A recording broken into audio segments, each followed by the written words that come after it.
CPM party రాష్ట్ర 27వ మహాసభలు ఫిబ్రవరి 1-3 తేదీల మధ్య నెల్లూరులో జరుగుతున్నాయి.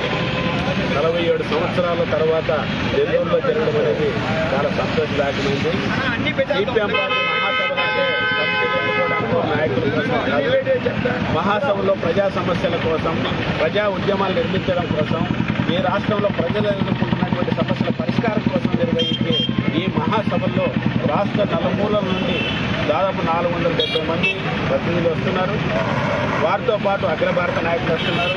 రానున్న 3 సంవత్సరాల కాలంలో ఈ రాష్ట్రంలో ప్రజా ఉద్యమాలు నిర్మిస్తూ సిపిఎం పార్టీ బలోపేతం చేసుకోవడానికి ఒక దశ ఈ మహాసభలో రానున్న కాలంలో సిపిఎం పార్టీ బలోపేతం కావడానికి ఈ మహాసభలో దశాదిశాలు నిర్దేశించడానికి ఇప్పటికే రాష్ట్రంలో కార్మిక సమస్యల కోసం, రైతాంగ సమస్యల కోసం, కూలీల సమస్యల కోసం అనేక ఉద్యమాలు పోరాటాలు చేసినటువంటి చరిత్ర ఈ జిల్లాకు ఉంది. భూమి కోసం చేసినటువంటి చరిత్ర నెల్లూరు జిల్లాకు ఉంది. దక్షిణ భారత నిర్మాత ప్రజలు ఈ మహాసభలో ఆనందదాయకం. ఈ గత జరిగినటువంటి 10 సంవత్సరాల కాలంలో బీజేపీ రాష్ట్రంలో ప్రత్యేక హోదా చేయలేదు. ఈ బీజేపీని వంట పాగడానికి ఉన్నటువంటి ప్రభుత్వాలు కృషి చేస్తున్నాయి. గత వైసీపీ ప్రభుత్వం కూడా ఈ రాష్ట్రానికి పూర్తిగా విస్మరించింది. ఇప్పుడున్నటువంటి తెలుగుదేశం ప్రభుత్వం ఇచ్చింది. సూపర్ 6 పేరు మీద ఈ రాష్ట్రంలో ప్రజా సమస్యలు పరిష్కరిస్తామని హామీ ఇచ్చి అధికారంలోకి వచ్చినటువంటి తెలుగుదేశం కూటమి కూడా ఒక్క హామీ కూడా నెరవేర్చలేదు. పేదలకు ఏ నష్టాలు ఇవ్వలేదు. రైతాంగానికి రుణాలు ఇవ్వలేదు.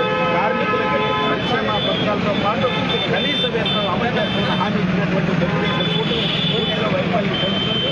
అందుకోసం ఈ సమస్యల కోసం రానున్న కాలంలో ప్రజా సమస్యల పరిష్కారం కోసం ఒక పోరాట రూపకల్పన చేయడానికి ఈ మాసంలో జరగబోతున్నాయి. అఖిల భారత నాయకులు అనేక మంది వస్తున్నారు. ఇప్పటికే అనేక పోరాటాలు ఉద్యమాల్లో రాటు జరిగినటువంటి సుమారుగా 1200 మంది ఉద్యమాల్లో లాఠీ దెబ్బలు గురైనటువంటి అతిరక మహారథులు కూడా ఈ మాసంకి వస్తున్నారు. కాబట్టి నెల్లూరు నగరంలో 12 కమిటీలు ఏర్పడి అహర్నిశలు కృషి చేస్తున్నాయి. అనేక కమిటీలు ఇప్పటికే పనిలో నిమగ్నమై ఉన్నాయి. ఈరోజు ఈ జాత ఈ నెల్లూరు జిల్లాలో ఉన్న ప్రజానికాన్ని తట్టి లేపడానికి, చైతన్యవంతం చేయడానికి, హక్కుల కోసం పోరాటం చేయడానికి ఈ జాత ఈరోజు ప్రారంభించి 10 రోజుల పాటు జిల్లా వ్యాప్తంగా పర్యటించి 3వ తేదీన జరిగే బహిరంగ సభకి వేలాది మంది ప్రజలు వస్తున్నారు. 3వ తేదీన 2 ర్యాలీలతో వేలాది మందితో సవాళ్ళు నిర్వహిస్తున్నారు. 27వ తేదీన సాంస్కృతిక ఇదే ప్రాంతంలో జరుగుతున్నారు. కాబట్టి నగర ప్రజలు ప్రత్యేక ప్రోత్సహించి ఉత్సాహపరిచి వాళ్ళకు కోరినటువంటి సహాయకారం అందిస్తున్నారు. కాబట్టి ఈ మాసం జరపడానికి కోసం జిల్లా ప్రజలంతా సహాయ సహకారాలు అందించాలని సిపిఎం పార్టీ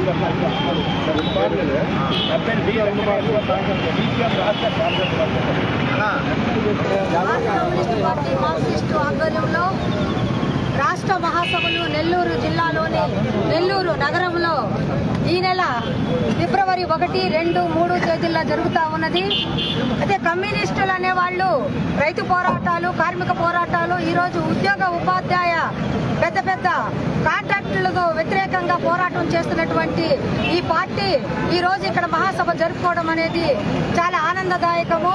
అనేక పోరాటాలకు నాంది పలికినటువంటి నెల్లూరు జిల్లాలో ఈ మహాసభ నిర్వహిస్తున్నామని ప్రజలకి అందరికీ కూడా తెలియజేస్తా ఉన్నాము.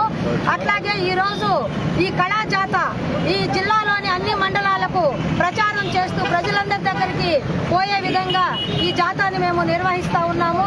కాబట్టి రాష్ట్రం నుండి వచ్చేటటువంటి డెలిగేట్స్ అందరికీ కూడా ఆతిథ్యం ఇచ్చేటటువంటి ఈ నెల్లూరు జిల్లా ప్రజానికానికి అంతగా విజ్ఞప్తి చేస్తా ఉన్నాము. నెల్లూరులో జరిగేటటువంటి 47 సంవత్సరాల తరువాత నెల్లూరులో జరుగుతున్న ఈ మహాసభల్ని ప్రజలందరూ జయప్రదం చేయాలని కోరుతా ఉన్నాము, విజ్ఞప్తి చేస్తా ఉన్నాము. ఒకప్పుడు సుందరయ్య గారు, జక్కా వెంకయ్య గారు, జట్టి శేషారెడ్డి గారు వీళ్ళందరూ కూడాను నిర్వహించి ముందుకు నడిపినటువంటి ఈ పార్టీ భవిష్యత్తులో ప్రణాళికాబద్ధంగా ఇంకా ముందుకు పోవడానికి మీ అందరూ సహకరించాలని, ఈ జాతాను అందరూ జయప్రదం చేయాలని చెప్పి విజ్ఞప్తి చేస్తా ఉన్నాము. Shaik Rehana Begum, CPM party secretariat సభ్యురాలు. సిపిఎం రాష్ట్ర మహాసభలో ఫిబ్రవరి 1, 2, 3 తేదీల్లో నెల్లూరు నగరంలో జరుగుతున్నాయి. రాష్ట్ర నలుమూలల నుంచి అనేక పోరాటాలు ఉద్యమంలో రాటుదేలినటువంటి 700 మంది ప్రతినిధులు, నాయకులు వస్తున్నారు. అఖిల భారత కేంద్రం నుంచి కూడా MA బేబీ, బృందా కరత్ గారు, బివి రాహుల్ గారు లాంటి పెద్ద నాయకులు వస్తున్నారు. ఈ మహాసభల్లో గత 3 సంవత్సరాలుగా ఈ రాష్ట్రంలో జరిగినటువంటి పోరాటాలు, ఉద్యమాలు, మా బలాలను, బలహీనతలను చర్చించుకొని రానున్న కాలంలో ఈ రాష్ట్రంలో ఒక బలమైన శక్తిగా ఎదగడానికి ఈ మహాసభలో నిర్ణయాలు చేయబోతున్నాం. ఇప్పటికే రాష్ట్రంలో పార్టీ చిన్నదైనప్పటికీ కార్మికుల కోసం, కర్షకుల కోసం, రైతుల కోసం, ప్రజల కోసం అనేక పోరాటాలు చేసినటువంటి ఘనమైన చరిత్ర సిపిఎం పార్టీకి ఉంది. ఈ రాష్ట్రంలో విశాఖ ఉక్కు రక్షణ కోసం కేంద్రంలో ఉన్న బీజేపీ, రాష్ట్రంలో ఉన్న ప్రభుత్వాలు విశాఖ ఉక్కును ప్రైవేటీకరణ చేయడానికి పూనుకున్న సందర్భంగా 4 సంవత్సరాలు పోరాడి విశాఖ ఉక్కును కాపాడుకోవడంలో సిపిఎం పార్టీ అగ్రభాగాన నిలిచింది. అదేవిధంగా ఈ రాష్ట్రంలో స్కీమ్ వర్కర్లకి, అంగన్వాడీ వర్కర్లకి వాళ్ళ కనీస వేతనం అమలు చేయాలని గత ప్రభుత్వం కాలంలో 42 రోజులు సమ్మె చేసి వాళ్ళ హక్కులు సాధించుకున్నటువంటి చరిత్ర సిపిఎం పార్టీకి ఉంది. రాష్ట్రంలో దున్నేవానికి భూమి కావాలని, పేదలకు ఇళ్ల స్థలంలో సాగు భూమి కావాలని 276 గ్రామాల్లో పోరాటాలు చేసి 70,000 ఎకరాలు పేదలకు పంచిన చరిత్ర సిపిఎం పార్టీకి ఉంది. అందుకోసం ఈ రాష్ట్రంలో సిపిఎం పార్టీ బలోపేతమే ఈ రాష్ట్ర అభివృద్ధికి ఒక పునాదిగా ఏర్పడుతుందని సిపిఎం పార్టీ భావిస్తుంది. ఎందుకంటే బీజేపీ కేంద్రంలో ఉన్నటువంటి ప్రభుత్వం ఈ రాష్ట్రానికి తీవ్రమైన ద్రోహం చేసింది. నిధులు ఇవ్వకుండా, ప్యాకేజ్ ఇవ్వకుండా అన్యాయం చేసింది. అటువంటి బీజేపీతో మన రాష్ట్రంలో ఉన్నటువంటి తెలుగుదేశం, వైసీపీ ఒత్తాసుపలతో రాష్ట్రానికి ద్రోహం చేస్తున్నాయి.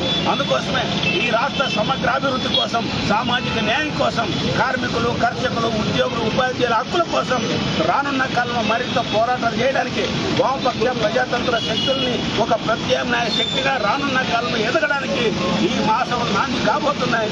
ఇప్పటికే నెల్లూరు జిల్లాలో వివిధ రకాల కమిటీలు ఏర్పడి ఈ మహాసభలు జయప్రదం కోసం అనేక కృషి చేస్తున్నాయి.